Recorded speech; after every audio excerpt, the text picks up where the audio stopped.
کہتے ہیں کہ ملک الموت نے بارگاہ رب العزت میں عرض کی کہ اے مولا کریم، میں نے کروڑوں لوگوں کی جانیں قبض کی ہیں، مگر دو جانیں ایسی ہیں کہ جنہیں قبض کرتے وقت مجھے بڑا ہی صدمہ اور افسوس ہوا ہے۔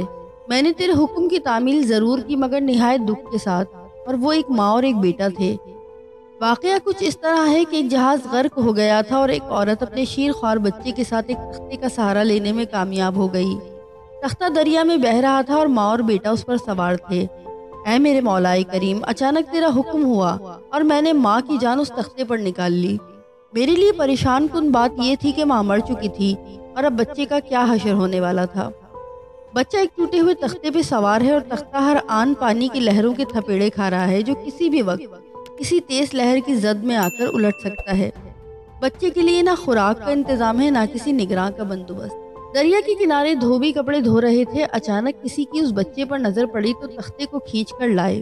بڑے حیران ہوئے کہ ماں مر چکی ہے، بچہ بے یار و مددگار تختے پر زندہ و سلامت موجود ہے۔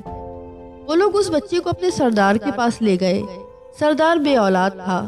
سردار اتنا خوبصورت بچہ دیکھ کر بہت خوش ہوا اور اس کا اس بچے پہ دل آ گیا، اور سردار نے بچے کو اپنی نگرانی میں لے کر اسے اپنا بیٹا بنا لیا۔ یہ بچہ 8-9 سال کی عمر کا تھا کہ اپنے ساتھی بچوں کے ساتھ کھیل رہا تھا۔ اتنے میں بادشاہ وقت کی سواری کی آمد کا شور اٹھا۔ سب لوگ ادھر ادھر بھاگ گئے، مگر یہ بچہ سڑک پر اکیلا کھڑا رہا۔ بادشاہ کی سواری گزر گئی اور اس کے پیچھے اس کا عملہ پیدل آ رہا تھا۔ ان میں سے کسی ایک سپاہی کو راستے میں سے سرمے کی کڑیاں مل گئی۔ اتفاق سے اس بچے کی نظر بہت کمزور تھی اور سرمے کی اسے بہت ضرورت تھی، لہٰذا اس نے وہ سرما بحفاظت اپنے پاس رکھ لیا۔ آنکھوں میں لگانے سے پہلے اسے خیال آیا کہ یہ سرما کوئی تکلیف نہ پہنچائے، لگانے سے پہلے کسی دوسرے شخص پر آزما لینا چاہیے۔ قریب ہی وہ بچہ کھڑا تھا، اس نے اس بچے پہ آزمانا چاہا تو بچے نے سرما اپنی آنکھوں میں لگا لیا، مگر جو ہی سرما اس نے لگایا اسے زمین کی تہہ میں موجود چیزیں بھی نظر آنے لگیں۔ اس نے دیکھا کہ زمین کے اندر بہت سے خزانے پوشیدہ ہیں۔ بچہ ہوشیار تھا، اس نے چیخنا چلانا شروع کر دیا کہ سرما لگانے کی وجہ سے میری آنکھوں میں سخت تکلیف پیدا ہو گئی ہے۔ وہ سپاہی سرمے کی پڑیاں وہیں پھینک کے چلے گئے۔ بچہ سرمے کی پڑیاں اٹھا کے گھر پہنچا اور خوشی خوشی باپ کو سارا واقعہ سنایا۔ سردار بڑا خوش ہوا۔ باپ نے کہا کہ ہمارے پاس آدمی بھی ہیں اور گدھے بھی، تم سرما لگاؤ، ہم تمہارے ساتھ چلتے ہیں، جہاں کہیں خزانے پاؤ ہمیں بتاؤ، ہم نکال لیں گے۔ چنانچہ ایسا ہی ہوا۔ بچے کے بتانے پہ وہ لوگ خزانے نکالنے لگے اور تھوڑے ہی عرصے میں امیر بن گئے۔ بچہ جوان ہوا تو اس نے پرپرزے نکالنے شروع کر دیے۔ ان کے پاس دولت کی فراوانی ہو گئی، زمین کے تمام خزانے ان کی نظروں میں تھے۔ اس نے آہستہ آہستہ بہت سے آدمی اپنے ساتھ ملا لیے۔ اس کے بعد تمام سرداروں کو ادھر ادھر کر دیا اور خود سردار بن گیا۔ آخر نوبت یہاں تک پہنچی کہ اس نے بادشاہ کے ساتھ بھی ٹکر لے لی اور اسے مغلوب کر کے خود بادشاہ بن گیا۔ اس بچے کا نام شہداد تھا۔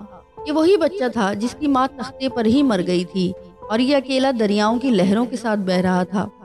کہتے ہیں کہ جب یہ برسر اقتدار آیا تو اس نے حکم دیا کہ ایک ایسا کمال درجے کا شہر آباد کیا جائے جس کی ایک اینٹ سونے کی ہو اور دوسری چاندی کی ہو۔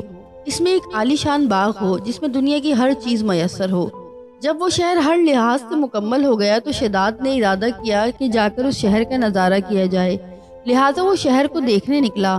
ابھی وہ دروازے تک ہی پہنچا تھا کہ ملک الموت کو حکم ہوا اور اس نے وہیں اس کی روح قبض کر لی۔ اسے اتنا موقع بھی نہ ملا کہ اپنے بے مثال باغ کو ایک نظر دیکھ سکتا۔ ملک الموت نے کہا کہ اے مولا کریم، اس شخص کی روح قبض کرتے وقت بھی مجھے نہایت ہی صدمہ پہنچا کہ وہ شخص ہر چیز تیار کر کے اسے دیکھ بھی نہ سکا۔ اللہ تعالیٰ نے فرمایا، یہ وہی بچہ ہے جس کی ماں تختے پہ مر گئی تھی اور اس پر تجھے ترس آیا تھا۔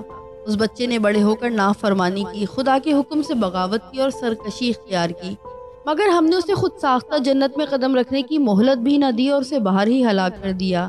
اسی جنت کے بارے میں مشہور ہے کہ وہ دنیا میں موجود ہے مگر انسانوں کی نظروں سے اوجھل ہے۔ امیر معاویہ کے زمانے میں ایک صحابی کا اونٹ گم ہو گیا تھا۔ وہ اونٹ کی تلاش میں کہیں اس علاقے میں جا نکلا تو اللہ تعالیٰ نے اسے وہ سب کچھ دکھلا دیا تھا۔ وہ صحابی وہاں کی کوئی نشانی بھی ساتھ لایا تھا۔ اس صحابی نے واقعہ امیر معاویہ رضی اللہ تعالیٰ عنہ کے پاس بیان کیا۔ انہوں نے کافی تلاش کیا مگر وہ کسی کو وہ جنت نہ ملی اور اللہ تعالیٰ نے اسے پوشیدہ کر دیا۔